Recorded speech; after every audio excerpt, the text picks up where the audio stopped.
Oh, wow. So let's go back in time just a little bit. I used to like The Wizard of Oz. And one day my mom came up to me and was like, you know they got this movie but with black people in it, right? And I was like, what?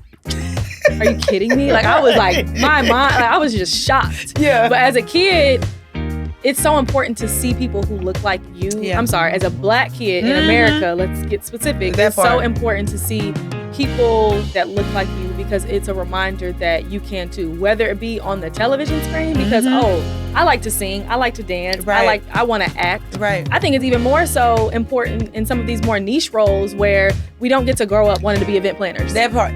So, okay, we have to go there because that's always been a thing for me. I've known since 9. I've always wanted to be an event planner. I've never seen one before.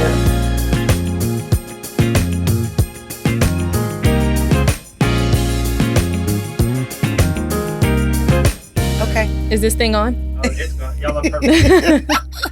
Alrighty, we're rolling. Listen, y'all, welcome back to another episode of the Minor Detail Podcast. I'm so happy to be here. I'm comfortable. I'm just in my purpose and I'm feeling it and I'm grateful. So thank you for tuning in. Thank you for listening. We've made it this far and I couldn't be more excited. I also couldn't be more excited on that note to introduce you to today's guest. Okay, this conversation is literally going to be so exciting, so genuine, so authentic. You can literally hear her laughing. So clearly it's going to be amazing. Today we have the amazing SYNDEY Chandler. Okay, she's here with us. Some of you may know her as the Baddie Brunch. Some of you may know her as the Oak Cliff hometown hero. Hey now. You know, it can go anyway. But today we're diving into the space of experiences, giving back to the community, and just staying true to yourself. And so I'm really excited to have this conversation. SYNDEY, thank you for being here. Thank you for having me. I feel like there should be like an applause button. I just hear like a roar of people loving on us. Right, exactly. Yes. No, thank you for having me. Absolutely. For real. I haven't recorded a podcast outside of my own in years. So, and this is such a sexy setup. I love it here. Sexy setup. I like that. # sexy setup. I do what I can do. In the girl. description. Alliteration is my jam. How are you? How are you feeling? I feel good. You know, I had a little morning. You had a little morning. But we over it. Yeah. You know, it's one of those things like my car was broken into vibes, but my window wasn't busted and my car wasn't taken. They took my garage door opener, which is very stupid, but you know, it is what it is. And we're here with Prosecco. Period. Amen. Listen, we give thanks for protection, number one. And also just for optimism and the perspective to understand that while it might be a little minor setback, it's a major comeback happening. And we're here. It's just a minor detail. Guys, she's gonna be a resident guest. When you get it, you get it. When you get it, you get it. Okay? Well, listen, like I've said about 15 times today, I'm so excited to have you here. Not all listeners are, of the Dallas, That's real. environment. Yeah. They live here.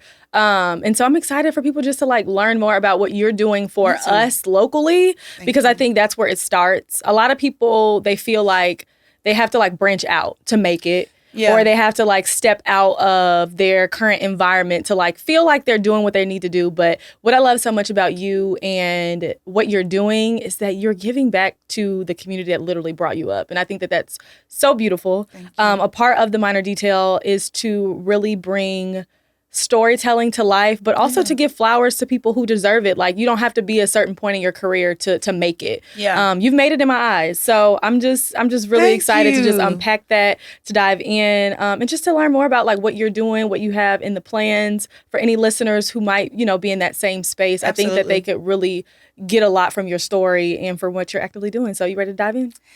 Dive in, honey. I was gonna make a Trey Songz reference, but child, yeah, I think we're too problematic. Yeah, it's 2024 so at this point. In. Yeah, amazing. Well, listen, whether it's event planning with the Baddie Brunch or giving back to the local Dallas community, you create top-tier experiences that leave real impact.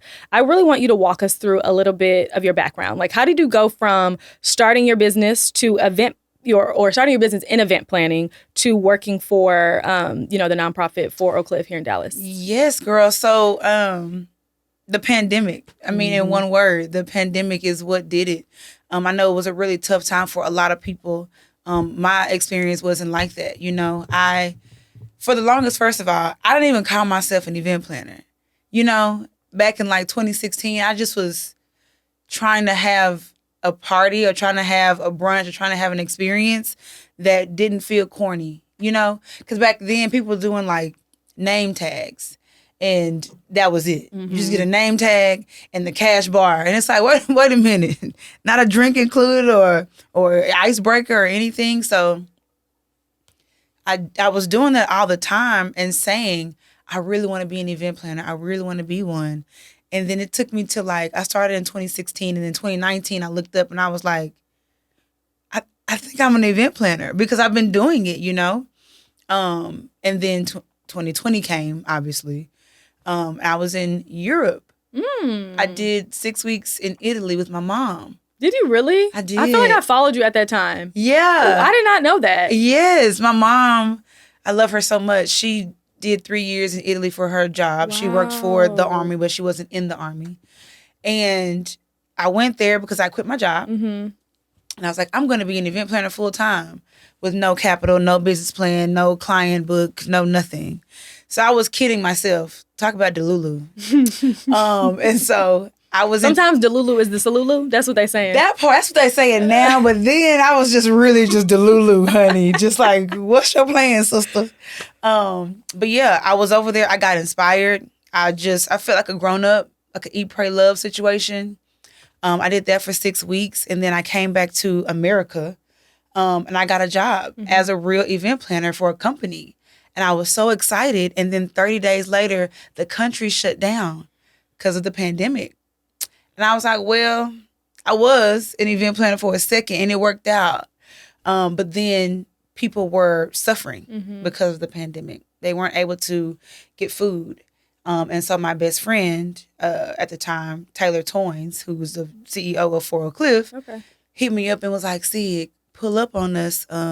Our community needs food. We're looking for volunteers and stuff. I was like, okay.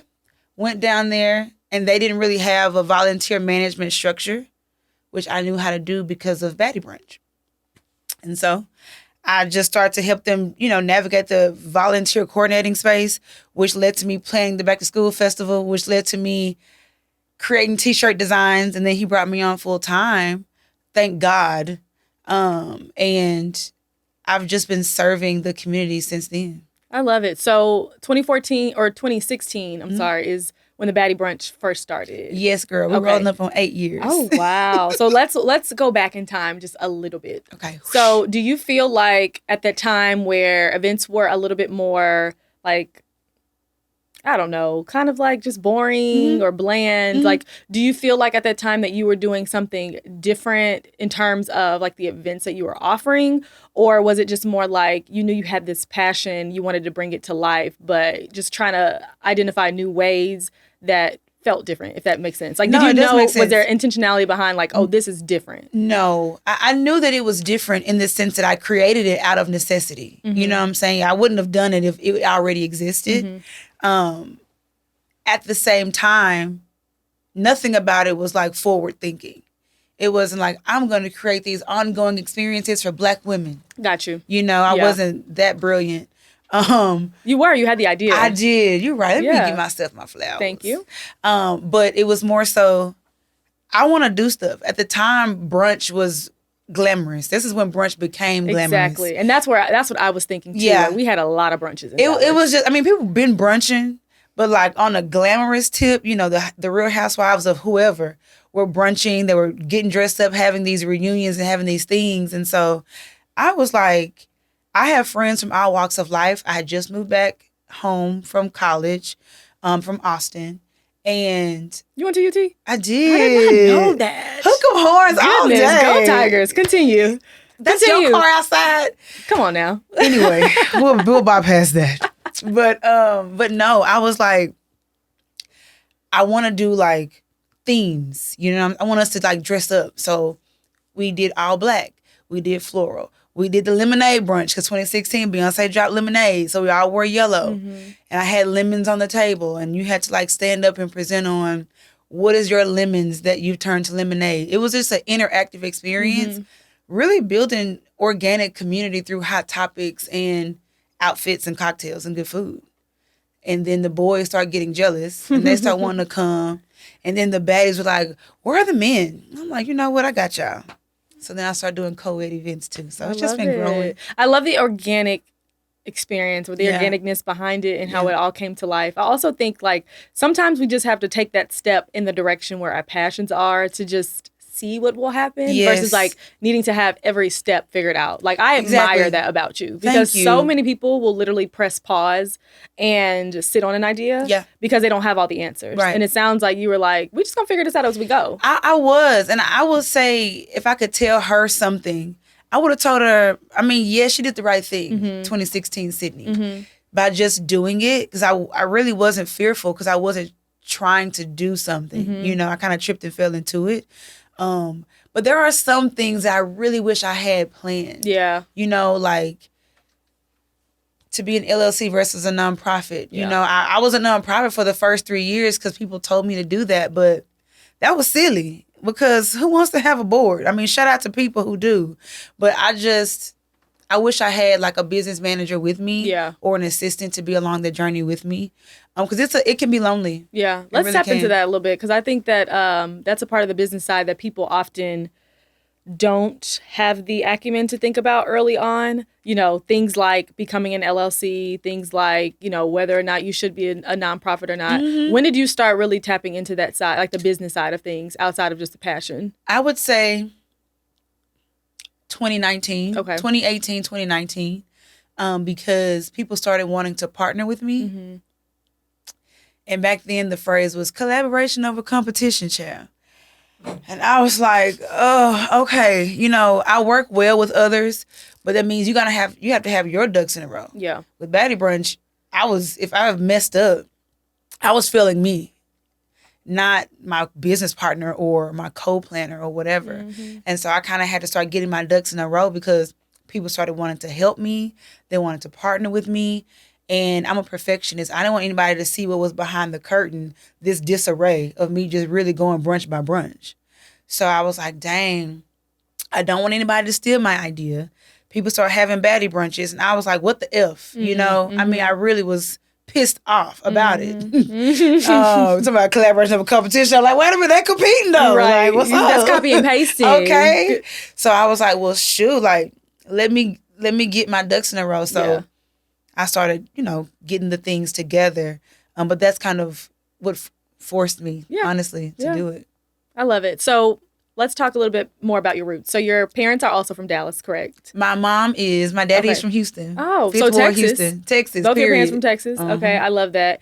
But they obviously have done a lot in the community. I know we talked before. You mentioned that being like really playing a big role for you and just like your upbringing and how much you're doing in the community now. Can you talk to us a little bit about like what that experience was like? Because I feel like we're gonna get into it, but I feel like I really do. People just be running away from like where they come from by choice. You know, I think it's one thing to not have a choice. Me in particular, like I'm from Chicago, but my parents moved us to Dallas. And so this is where we kind of got grounded. Yes. Okay. But I will never, like I feel so connected to like, you know, tight-knit urban communities for that reason. Because like when you come up in them, you see, I mean, you have an experience. Like you see how it affects you. Yes. And you have like that passion, that fuel to really make change or just give back. In the simplest terms. And I think it's my superpower to me. Yeah. Being from where I'm from and still living here, it's a superpower. It's not something that people can say now. You know, everybody almost is a transplant. Never been one before, except for going to college, but everybody's a transplant. Like it's everybody, that's the point of it. Yeah. But as far as my roots go, my mom is from Oak Cliff, you know what I'm saying? For those who are watching who are from Oak Cliff, she went to Holmes in Roosevelt. Shout out 75216 zip code, honey. My grandmother's from South Dallas. She went to Lincoln High School. You know what I'm saying? And so my grandparents are or were entrepreneurs in Dallas. They own a strip of professional commercial building in Cedar Crest. My granddad would golf at Cedar Crest Golf Course. So my roots, I'm just very deep to the city. And my dad is from Fifth Ward, Houston, Cashmere High School, for those who care or know. He brought them a state championship, honey. So shout out to you, Dad. What sport? Basketball. Okay, love that. But so I have that. But my dad moved to Dallas to be with my mom when they met at Jarvis Christian College, HBCU. Oh, wow. Jarvis. They met in college. And then my mom got an MBA at PV. I'm giving her a whole bio, and I don't even know why. But she went to PV, all that kind of stuff. And so did my grandmother. So I just have real deep and real Black and real Southern roots. Yeah, I'm just a Southern girl, you know. But growing up, we had a house in South Oak Cliff. And we would be the house for like fish fries, crab boils. I remember this is when Clinton was in office, so everybody's parents was rich. You know, we was in middle class, and we just felt we was rolling in dough. And we would have every Friday we would have a crab boil. They would do fish fries for the kids. And it was my house. So I saw what hosting parties meant. It wasn't about a backdrop.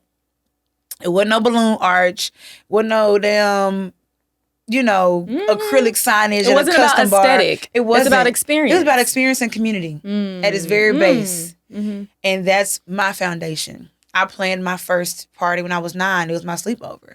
I had cheesecakes. I don't eat birthday cake. I think it's gross still. So I've been accustomed to the community. My parents were the community parents because, not everybody has a mom or a dad or that type of foundation. Yeah. And so my dad, football coach, taking kids home or having sleepovers, or my mom giving prom dresses to my high school because every girl didn't have a prom dress. And so seeing that, I didn't know it then, but now working at Fort Oak Cliff, I love my kids. I love them. I can call them by name. Some of them call me mama. I do lunch with them throughout the week, just to be a consistent presence for somebody who looks like them and is from where they're from. Yeah, so. that's so good. That was a long answer, but yeah, that's it. No, you said so many things. I think number one, community and experience is so important. Yeah. Like on any level, whether it be event planning, to your point, or providing experiences for young kids to look up to, for them to have some sort of, example to be like, okay, if she did it, I can too. If he did it, I can Absolutely. too. You know what I mean? And I think that that's it's super important. So, and I think it's also creating core memories. I didn't realize it. I'm just realizing it right now. Maybe it's the Prosecco child, but I have core memories as a child. That fish fry is a core memory for me. I'm sure my parents weren't doing it for that reason. But every event, whether it's for Fort Oak Cliff or for the baddies at Baddie Brunch, going to the Southern Classic and getting dressed up, whatever it is, it's going to hopefully create some type of core memory for you down the line. For sure. That's interesting too, because I was watching The Wiz the other day. Love that movie. Randomly, last Saturday. And I was thinking about how much of a core memory that was for me personally, because I remember when I was younger, I used to like The Wizard of Oz. And one day my mom came up to me and was like, they got this movie, but with Black people in it, right? And I was like, what? Are you kidding me? I was my mind, I was just shocked. Yeah. But as a kid, it's so important to see people who look like you. Yeah. I'm sorry, as a Black kid in America, let's get specific. It's so important to see people doing good, positive things that look like you, because it's a reminder that you can too, whether it be on the television screen, because, I like to sing, I like to dance, right. I want to act. Right. It's an example. And I think it's even more so important in some of these more niche roles where we don't get to grow up wanting to be event planners. That part. So, okay, we have to pause there because yes. that's always been a thing for me. I've known since 9, and I'm not joking. Not to sound like Monica, been singing since she was 12. She has been known. For some reason, when she was 16, we thought she was 30, and that's a problem. And anyway. that wasn't what it was. But I've always wanted to be an event planner. I never seen one before. Yeah. And when I used to do career days, people would invite me all the time back in 2016 through 18. Come talk about Baddie Brunch. It's like, girl, I'll go. But what I'm going to say to this 11-year-old who don't even think about event planning, ain't going to events. It's just it's so niche as a young Oak Cliff child. You know what I'm saying? It's like, what am I really talking about? And so I used to really not get that jazzed about going to those things because it's like, I'm not a police officer, I'm not a doctor, a nurse, you know, whatever. I'm an event planner, and describing what I do to me sounds head ass as hell. I'm not gonna lie. It's like it's like I throw parties and like I curate experiences. It's like, girl, shut up. But for real, I mean, I really do, and they're a really good time. And they're just as important. And I think Yes. that's what we have to understand is like, no, we're not saving lives. Like, Right. no, we are not literally performing heart surgery. No. But there is a space for everyone, obviously. God put us Yes. all here Amen. and gave us all gifts. And it's important. Us recording this is. podcast right now, you and I both have podcasts. Exactly. I bet we love to talk when we were kids. Yeah. Nobody ever told No, us that we nobody could never talk shut for me free up. and have fun doing it. Correct. You know? No, absolutely. That's a very good point. And so it's important. It really is. is. So I love that I love what you're doing, but also like I do think that there is a shift happening, and there is a shift that does need to happen. Just for more exposure and more examples of what, you know, young kids can be doing, what they can be doing with their time. Absolutely. That's not necessarily like, you know, in front of the TV or outside. And we know it's a lot going on outside. For so. real. I stay outside. Yeah. For the kids. But no, okay, so let's take it back to event planning really quickly. Yeah. We said that it's a very niche space. Yes. I think as of late, though, it can easily feel not oversaturated. That's not the right word, but You there's sure? a lot happening. There's Yeah. a lot happening, and I loved what you mentioned about being rooted in, again, experiences and community, because there's a lot to say about just being so focused on the aesthetic, right? Yes. Because yes, the aesthetic is a part of the experience, but experience is all about, in my opinion, it's all about what you make it, not what you build it to be. Yes. Like there's a level of right. expertise that I think that comes with that. And I remember when I was first starting my journey in therapy, and my therapist was like, well, what do you think your purpose is? And I was like, well, I definitely think some of it is to create experiences for people. Like Yeah. when people encounter me, I want them to have a very specific experience, Yeah. you know, a very positive experience, to walk away feeling like, wow, like Yeah. that changed me somehow. Yeah. And it might sound dramatic, but and to a certain extent, like that's a key component, I think, of what it means to give, to provide experiences. Absolutely. How do you think the experiences that you're building are different for us young adults Yeah. than what, you know, a lot of the experiences are like that we're seeing today? I feel like you mentioned the aesthetic. Yeah. And I think You mentioned it first. I stole it. I did. but You yeah. did. Look at you. It's a recycle. But I feel, I don't even feel like I know it. A lot of it is all about the aesthetic. It's about the photo moment, right? I remember years back, I discovered experiential marketing. Yeah. And my mind has been blown ever since. I'm obsessed with it.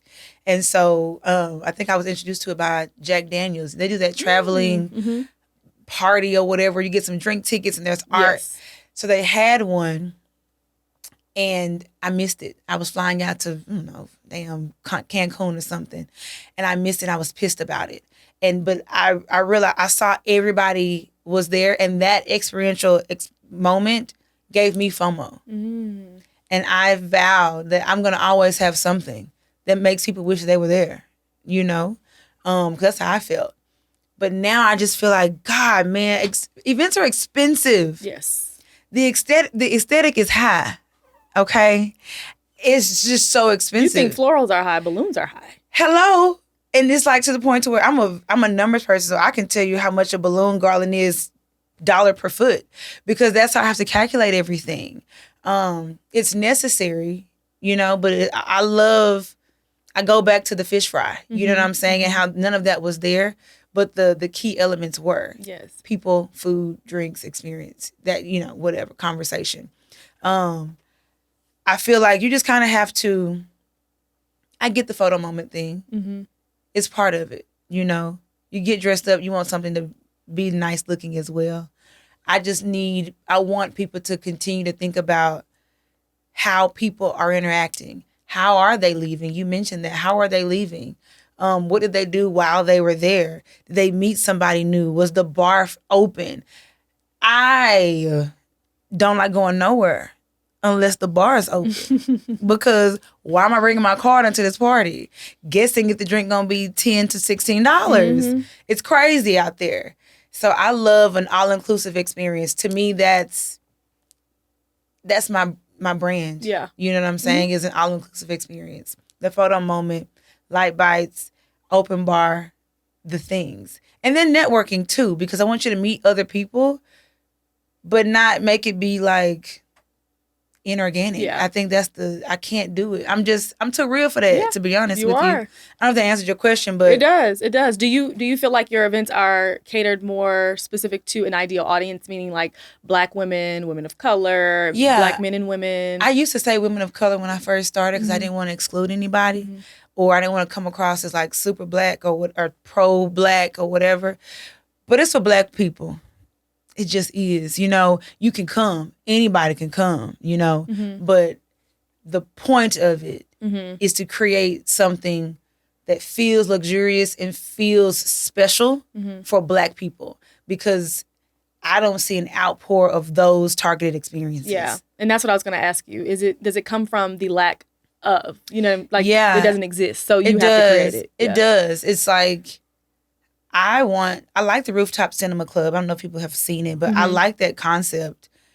But I want to pick the movies. Right. So now I'm having a rooftop cinema event November 24th because of that purpose. You know, it's like, I want to watch The Wood on a roof with drinks, popcorn, and Black people. So I'm just gonna have the event. I mean, it's just that simple to me. Yeah. And I think it is important. You know, I love your emphasis on like anybody is welcome, anybody can come. But I think there's some intentionality behind being honest, because it also opens the not invitation, but it sets the standard for the people that you are wanting to target, to let them know like, no, this is for you. It's for you. Yeah. And for me, you know, back in the day, being from Dallas wasn't lit like that. Yeah. Now everybody's coming here in droves and they're bringing catch to here. They're bringing. Are they really? Yes, girl. Thank God, because that Wagyu sushi roll that they have, I still haven't had is catch. the joint. Okay. I still haven't had catch. I didn't know it was coming. We got STK and I'm kind of disappointed, but it's cool. Immediately disappointment. I'm so sorry, but a $19 cocktail is insane. Well, catch might just be the same, but they gonna have your sushi roll, so it's gonna be worth it. They torch it on the table. Talk about experience. Anywho, sidetrack. Sorry, sidetrack. But Dallas. So being from here wasn't that lit back in the day. People thought we were, you know, riding on horses with cowboy hats. I did when I moved from Chicago. I bet you did. I was like, I'm gonna get arrested. There's gonna be tumbleweed and cowboys. All the things, and it's like, no, girl. I mean, arrested probably. Well, arrested by like a cowboy on a horse, not with a lasso. Like I'm going to get lassoed, hogtied. Everybody stop! What the hell? This girl. I'm gonna be honest. Like my classmates were telling me because I was in high school, like, be careful, you're gonna arrest you down there. For what? I'm not sure. But I was getting arrested. You being lassoed down the damn street is hilarious to me. I mean, sorry, it's true, but you're right. But that's what it was. Yep. And then 2016, I was people just confirming your Thank you. I didn't make it up. She knows. She been honest. She was afraid of hogtied. But yeah, it was just like not the thing to be from. We had the Cowboys back in the 90s, but like, you know, But now people are moving here. So it's like being from here kind of has a thing, you know. But at the time, the Vouv Clicquot Polo Classic, nothing like that has touched this city. And I was like, damn, I want to go. Couldn't afford it. Looked at the pictures, pissed off because everybody looks beautiful as hell. Beautiful as heaven. I'm going to start saying it's heaven. Yeah. Beautiful as heaven, okay? And I was like, dang, I want that. You go to BET weekend is in LA. All the major things are in New York, LA, you know, all these different places, not Dallas. And so I wanted to bring us something that we can look forward to as well, to be very honest with you. So I did the Midnight Ball at the top of the cliff in 2017. The Southern Classic is That Girl, honey. Baddie Brunch. It's a theme. There's cocktails. There's aesthetic. There's Black people. Quality photography and videography. Yes. A person behind it who cares about your overall experience. And that's the why behind it. And now people are flying to Dallas to come to the Southern Classic. I mean, isn't that crazy? I would cry. I would faint. Girl, it's like wow to me. That's awesome. That is awesome, Sydney. Thank so you. I saw you recently went to CultureCon. I did. Which is also amazing. I did. I mean, it's another great event happening in like, you know, bigger markets, Yep. obviously. Was that was there intention behind you going for, potentially doing something similar here, or were you just going for your own personal gain? I'm just this is me just being curious. No, yeah, absolutely. It was one of those events that I just always saw from afar and wanted to be a part of. Yeah. Similar to the Vuve Polo class. I can call it the Southern Classic. But one of those events you see on Instagram, they always have the top-notch speakers and experiential moments. And again, I'm a slut for experiential marketing. I just am. I love it so much. I love that it grabs data, but also provides a moment for somebody. And the tickets weren't that expensive to me. So I went, I went out there to be inspired. Yeah. To be honest, after I do a big event, I always take a week off. I'm a proponent. I'm like a very big champion for rest. And I rested. I was like, you know what? I want to go and be inspired now. So I went out there to just get inspiration as I do my events. What are some things, not that I can steal, but be inspired by and do it the Southern way or do it my way. So like they had a video portrait where you sat down and they would record you, whatever. I think it was powered by Shea Moisture. Okay. I thought that was super dope. A sticky wall where you write down your fears and you put it on there. I thought that was super cute too. So I really went for the experiential moments, to be honest, and to just be around. Maybe even find my husband, child, who knows? But I just wanted to be in the space. I love that. Yeah. I love it. And sometimes you do have to take that step outside of what you're normally used to. Yeah. To just experience something different. Absolutely. I think it's important. It was dope. I wanted to see Issa. Oh. Culture Con, y'all really broke my heart with that. I love you guys. I have to say this because I think it's really brave to curate a space for Black people, period. Let alone more than 600 Black people in New York on a Navy Yard, and then have A-list people there as well. So you're managing talent and managing expectations. It can be really tricky. I think the young lady who does it is Imani. I don't really remember. Yeah. Okay. Shout out to you, girl, because it's a really dope thing. She's awesome. But there were some hiccups, But to me, just speaking candidly, I liked that there were hiccups in hindsight, because you see things on social media all the time and you think, damn, they really got it going on. It's just so perfect. How come I can't get American Express, or how come I can't get HBO to sponsor or Issa Rae to speak, But it's like, even in the midst of all the things that they did right, there were still some hiccups along the way, which is not a knock to them, but a credit to me. Yeah. To be like, damn, my bar lines were too long at the Southern Classic. I messed up there, but it's okay because I had all these other things going on, and something is going to go wrong regardless. Yes, To me, it humanized them. One. So yeah, it humanized the brand. Yep. So did Issa not get to speak, or? No, she spoke. Okay. It was one of those things. Everybody and mama was there to see her so because she's an icon. Okay. But they were like, it's at capacity. But it's like, how is that capacity when I bought a ticket like everybody else? But it's like, they can't help they lit. You know what I'm saying? So it's like one of those things. A learning moving forward. Opportunity, Absolutely. to learn from moving forward. Well, I love that. I also love CultureCon. So yes, shout out to you, Imani. Yes. You and your team are amazing. Yes. I was going to say bring it to Dallas, but maybe not, because we got people in Dallas or partner. I'm not begging to partner. I hate people be like, Sydney, can we partner? And it's like, listen, girl, not no, but like. Not yet. Not yet. That's the thing. Yeah. That's the thing. Not yet, but not yet. I love it. Thank Awesome. You. Well, love, all of what we've chatted about so far around events, because I think that, number one, you're not one-dimensional, so that's amazing. I think that everything you do is in alignment, but you're literally offering so many different things to so many, niche groups of people. Yeah. So moving back to 4 Oak Cliff, which if y'all aren't familiar with 4 Oak Cliff, they are a nonprofit here in Dallas geared towards, what would you say the age group is? Honestly, we say from the womb to the tomb. Okay. It's from 0 and up. We believe in a dual gen approach to community work. So it's the child and the guardian who serves that child. We have something for all of them. But essentially providing safe spaces, activities, opportunities to learn, resources, backpacks, like literally everything. I won't just say for the youth, but for the community here in Dallas. Yeah. So you got the opportunity through your best friend, Taylor, that you mentioned. So it's been a couple years now. Yeah.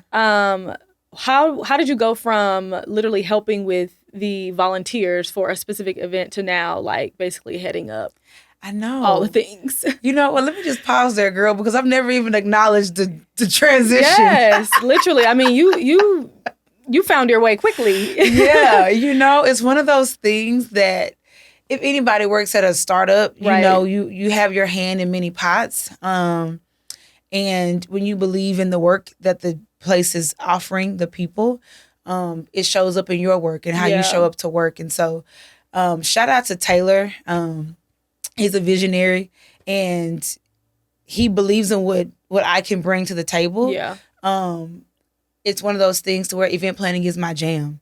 And so when you tell me I need you to plan the back to school festival, it's like, okay. I got you. That's easy. Absolutely. Like that's easy peasy. I was definitely terrified because I've never done an event for 4,000 people. That's crazy. That's insane. That's a lot of people. It's a lot of people. 4,000. 4,000. Wow. And that was the first year that I had planned it. Because we were doing drive-through back to school festivals because of the pandemic. So that was my first introduction to it. And then last year was my first year doing it in person at Glendale Park. It was, like, again, 4,000 people, 20, 30 different tents of people, of vendors, you know, people performing as well, the backpack giveaway, parking, police. It's Permits. Come on. City of Dallas. Let me tell y'all something. Y'all might not never watch this, okay? Somebody but we will. got smoke. It is so difficult in this town to get a permit, okay? I did it. Shout out to me. Insert applause button, okay? But it is no easy feat to Yeah. get a permit in this town. But all that to say, it happened because Fort Oak Cliff needed certain things that I was able to help with. And I'm a loyal person. I think he saw my loyalty and saw my talent and was like, okay, Sydney. And he's a very good boss. I don't know if y'all know this, but Fort Oak Cliff, I would say, is made up 60% women, 40% men. It might even be 70% women. Wow. You know what I'm saying? Well, we get the job done, but You know, period. And so he's like, back to school festival, and then Black Lives Matter, George Floyd, all that erupted. And then it was like, Juneteenth is now a holiday. So we're doing a Juneteenth festival. So now I'm doing Juneteenth festival in June, back to school festival in August.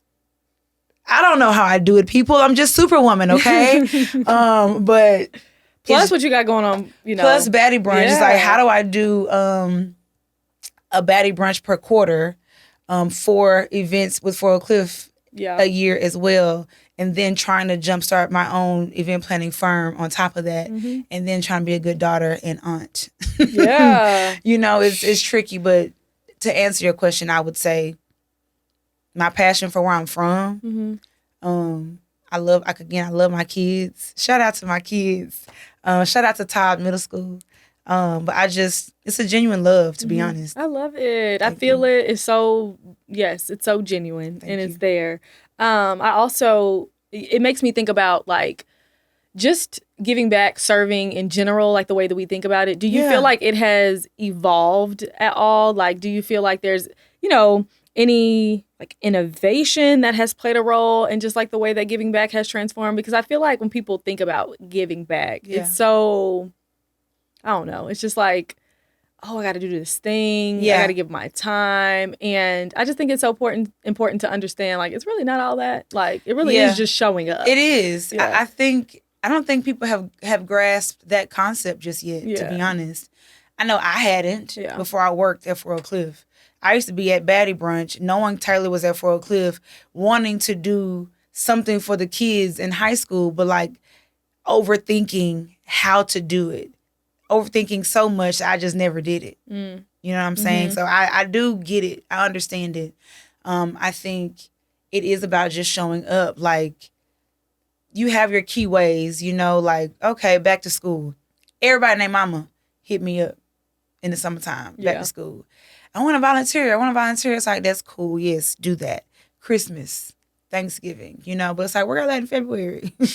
What's all these like key peak, like key, you know, these key beats? Yes, and it's like, okay, y'all. Why do we feel the need to just like volunteer around Christmas? It's just it's like the thing. It's like the season of giving. It's like y'all giving is a year round concept. Let them know. Listen, you don't tithe only during Christmas. You know, if you tithe at all, but you know. It's a year-round situation, you know? So it's like the church is a nonprofit and as is For Oak Cliff. Yeah.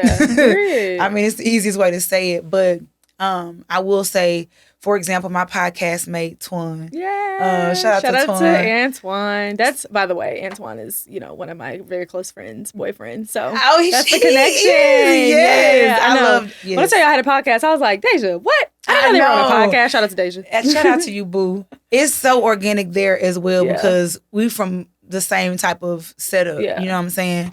But he made a comment on a show one time. He was like, we need to start scaring kids with poverty. Like, we can't just scare them, you know what I'm saying, with like, you ain't gonna get the new J's that come out. You ain't gonna I get that. You ain't gonna get good grades. Then you gonna fail this class. Like, you gotta scare them with being broke. I said, well, my kids don't need to be scared with that. You know what I'm saying? They already knocking on or in poverty's realm, okay? So, and my kids, he was like, kids don't go outside no more. I was like, Twan, my kids is outside. They walk to Oak Cliff from school on the busiest street in Oak Cliff. So I was like, you need to come to Oak Cliff and see how my kids get down. Yeah. Because the kids you talking about, I don't even see. And so he was like, when I come up there, I was like, just pick a day. And the power of just showing up. He comes to Oak Cliff. My kids love me. My office is the lit office. So everybody's out, as you can probably imagine. Everybody's in my office. And so they come in, Miss Sydney, who is this? You know, it's Mr. Twan. What y'all doing? So he's just like, interacting with them, and they like, oh, this Missy, this who you do the podcast with, because they listen to my podcast, child. We got to get some blockers. That's my business, you know. The parents need to censor the kids, okay? But one of my students was like, I want to start a podcast. So they go down to the podcast room at Oak Cliff in real time. He tells them about the RSS feed or whatever, because Twan does all the technical back things. end for y'all. Okay, thank God. But he tells them about all the things, and he gets her started. She has a podcast now. It's called The Birds and the Bees, honey. Oh. Now, what she be talking about on The Birds and the Bees? There is teen issues, you know, dating. What does it mean when you just vibing? I don't even know what that means, but it's the thing that the kids are saying. Just vibe. You too green. They have their little things that they say. But him being in that space, just in that moment, helped her to jumpstart her podcast in 2 hours' time. Yeah. So it is about showing up. Just that simple. I love that. That's amazing. And again, like 20 years ago, that podcasting wasn't a thing for kids to be interested in. No. But look at it now. Exactly. And it's just so important to have that leadership. And that's what I was going to ask you. Like, do you find yourself playing an active role in empowering, you know, adults our age to just like show up in more leadership roles in that space? Or is it just more so like as it comes, like, you know? Yeah, I feel like I lead by example, but I don't talk about what I do. And sometimes I wish I did this more. Talked about like, because people think that I'm still volunteering at Oak Cliff. Or I'm just doing it at the love of my heart, but my full time is baddie brunch. Yeah. You know, and Oak Cliff pays my bills. Thank the Lord. You know, that is my full-time job. I make a salary. I have health care. Let them know. All the things. So that is my job. I hope that people are inspired by just seeing me do the work. I post about Oak Cliff's work on my story and on my feed all the time. But I just, now that I'm here on this platform, I think, again, it's just about showing up, you know, and just being like, Sid, you at work, I'm pulling up on you and your kids. It's just that simple. I work at Oak Cliff Monday through Friday, 10 to 5-ish. It depends on the day. 10 to when I'm off. You know, 10 to when I'm off. My kids are there from 3 to 6. And make an appointment with me. Let me know you coming. But yeah, pop up on me. You know? I love though too, like there's some it's a level of like unconventionalness. Yeah. Unconventionality. I don't know what the right word is. Sure, But that's a word today. Yes, it's a word today. Period. But there's a level of like that not being the conventional career, right? Yeah. For most people. We talked about Absolutely. this earlier, That's obviously, true. when it comes to event planning and podcasting. Yeah. But the reality is like you can find so much fulfillment in that type of role, just the same as you could any other 9 to 5 in the marketing space, or Right. you know what I mean? Absolutely. And I think sometimes we just hold things to a certain standard where you go into that job every day and you're not fulfilled. You know what I mean? Exactly. Absolutely. And it's like you just are there. Yeah. But what because we've all experienced it. I've experienced it before, working in retail management, working in retail buying. The pits, okay, unfulfilled, destiny unfulfilled, okay? But I think having an outlet has just always been important. And what I decided is that outlet can lead to what your passion is. Yeah. Not even you're doing it on purpose, but by my outlet being baddie brunch, you know what I'm saying? Yeah. It helped me to create it's just a huge community of Black women, not even all in Texas. Yeah.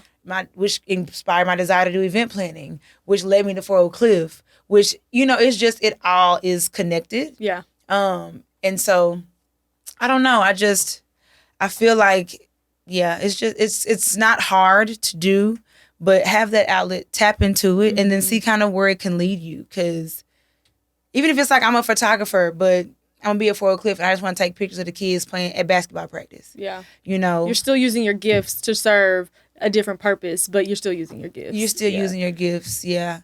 I think at Fort Oak Cliff recently, I've been way more hands-on with the kids there because our boss is encouraging us to spend at least a day a week in the schools. So once a week, I'm at Todd Middle School at lunch. You know what I'm saying?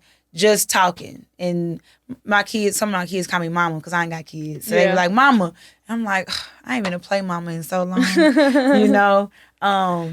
They'll come to Fort Oak Cliff after school or during their breaks. And we're doing an exercise, like a reading exercise. And some of them don't like to read. I discovered some of them can't read. Yeah. And how heartbreaking is it to see that you can't read? I can't, as an adult, I can't continue to send emails and plan this upcoming, Christmas skate party and plan the next back to school festival when I need to take an hour and go over spelling and reading with you. That is the kind of work that I do. It's like, I'm the director of external affairs at Fort Oak Cliff, but when my son comes in and we're doing a reading comprehension exercise because he's failing reading, how can I continue to do, it's a well-rounded work. I can't just confidently let you leave this building without doing a reading exercise with you. Yeah. So it's like, I don't know, I just have to say that because that most recently, that's just like what I'm experiencing. And so we need all the support. Yes. And I think it's just a great example of it's bigger than you. Yeah. It's bigger than your preferences. It's sometimes bigger than what you want to do in that moment. And I think we just have to understand that it goes beyond just, maybe what the picture that we thought it should be or it should look like or what we painted in our heads. Exactly. And I love that. And I said this at the beginning of our conversation, but you really do just let life unfold for you to then address and attack okay, what am I doing next? Because I think there's a level of over planning that we can do sometimes that doesn't leave room for God to move, because that's what it sounds like. That's facts. No, that's facts. Like I think that too. I think I'm an over planner because I don't like messing up. I don't like surprises in that way. But what Fort Oak Cliff has taught me is that everything doesn't have to be planned to the T. Yes. You have to allow room for flexibility. That's nonprofit work, that's startup work, that's community work, advocacy work. All of that, you have to allow room for these kids to come in and say they hate reading, and then you have to sit there with them and check their work. Yeah. Or go to the school and check their grades. Yeah, so. for sure. Well, I so appreciate you. Thank you. I so appreciate you. I think that you're just amazing, literally. I do want to know, though, are there any projects that you're currently working on or anything that you have in the pipeline that you want to talk to us about today? Yes, absolutely. One of the things that I'm doing new with Baddie Brunch, I'm trying, y'all. Grace, okay? That's the theme. I'm trying to let the baddies know of events ahead of time. Mm-hmm. So like right now, I'm going to let the baddies know what's coming up in November. And then in November, I'll let them know what's coming up in December. As opposed to, all right, y'all, 2 weeks, we're going to do X, Y, and Z. Mm-hmm. So trying to just get ahead of people's schedules to let them know what's coming up. Some of the projects I'm working on. November 3rd, I'm taking the baddies to the Daisha Art Board Gallery. Daisha Board Art Gallery, sorry. But I want to get us involved in different things. Not all baddies are about cocktails and brunch, right? Some people love art. Some people love Black art. Some people love hiking and museum dates and all this kind of stuff. So I am having events that are for diverse groups of Black women, right? We don't all like the same things. Yes. So November 3rd, we're going to do the art gallery. And then I turn 8 in January. That's beautiful. So I'll do like an anniversary situation. But for the most part, subscribe to Baddie Brunch, baddiebrunch.com. It's really simple. You don't have to be a member. I think people think there's a membership. Okay. And there's not yet. Right. Get it while you can right now. Get it while it's free. Get it while you can. But yeah, just subscribe. That's where I tell all the baddies what we have coming up. For me, the Chandler concept is the thing. That's why I'm like 2024. I know there's something. Yes, I've decided that I'm an experiential event producer. You sure That's are. who I am. You sure are. That's who I am. Shout out to Twitter for helping me with that. X. That's terrible, and you won't catch me saying it. I'll be that ain't, and it's like now on Twitter, I'm never gonna say that. I just can't. X is reserved for Malcolm, okay? That's all I got. Girl, you are insane. But yes, 2024, the Chandler concept will be up and running. I'm gonna commit to doing the things. I'm gonna have a portfolio. I'm gonna watch this episode as my New Year's resolution. I'm gonna have a portfolio. I'm gonna have a virtual assistant. I'm going to have a bookkeeping system and 2 new clients. Just you wait. Let's do it. Yeah. Let's do it. I'm here for it. Well, thank you so much for being Thank you here. for being a calm spirit, honey. Oh, that's awesome. I didn't know I was a calm spirit. You but are. I'll take You that. really are. I'll It's giving take it. Kerry Washington, but also like Issa, but like mixed in. Calm and real. I love it about you. Wow. Let's add that to my bio. Okay. Well, before we go, as you know, the show is titled The Minor Detail. Yes. So I want all listeners to be able to walk away with, or from every episode with, a minor detail that you've shared that has either helped you on your journey, that, represents the current season that you might be in, anything. So what would be the minor detail that you want listeners to walk away with today? The minor detail that I want listeners to walk away with today is, I have it. It's important to rest. I didn't get a chance to really tap into the rest importance this episode, but I think that so often we want to chase the next thing and remain relevant and be a part of the conversation and secure the bag and all that kind of stuff. And I think that those things have their place, but so does rest. Sit down, listen to your body, take time, and appreciate the things that are lateral. I don't think we do that often enough. So appreciate what's lateral and then go up. I love it. Listen, I agree with you. Yeah. You're so right. Rest is so important. It is. I know on our team, at least, like, I don't know if I started this last year. What year? We're in 2023 as we film this. You guys are going to see this in 2024. Hey. But I think in 2022, I decided every quarter I would have a quarterly rest week because I want to model at some point when I am, really like leading my life in terms of like full-time work and what I'm signing up for, et cetera. Like I want a week off every quarter. Yep. It doesn't mean travel. It doesn't mean cocktails on the beach. It just means stop and sit down. Yeah. Like not looking at data, not analyzing, not strategizing, not creating. Yes, that's just healthy. being present. So That is I love very that you healthy. also honor rest in that way. Absolutely. Well, before we go, you got to let people know where they can find you because we got to stalk you. Absolutely. Please stalk me And up, support. honey. Stalk me. Just don't break into my car. Whoever you are, you real rude for that, okay? But follow me. My personal page is Stephanique. Little known fact, that is my name. That's my middle name. Yes, I figured it was. My dad's name is Stefan. So Stephanique, Stefonique. Shouts my granny for naming me. The Baddie Brunch, Baddie_brunch. Whoever owns Baddie Brunch with no underscore, I'm coming for you. Okay, on Instagram. I feel that. And then the Chandler concept. I've never plugged that before. It is exactly what it says. The Chandler concept. Those are all my handles on IG. Find me there and I'll follow back maybe. Maybe. Big Sagittarius energy, by the way. I'm sorry, I just had to say that. I was Yes, talking I'm to a Key. true I was talking to Key about that earlier, and I was like, I won't expose myself. Regardless, thank y'all for listening. I'm so glad that you. I'm a joke. I'm so glad that you decided to join us on this episode. Sydney is amazing. Be sure to keep up with everything she's doing because she deserves it. But also, she's making impact and creating change, and we love that. Absolutely. If you're in the Dallas area, please hit us up. All details will be in the show notes. Until next time, we'll talk soon. Bye. Bye. Yeah. That's a wrap.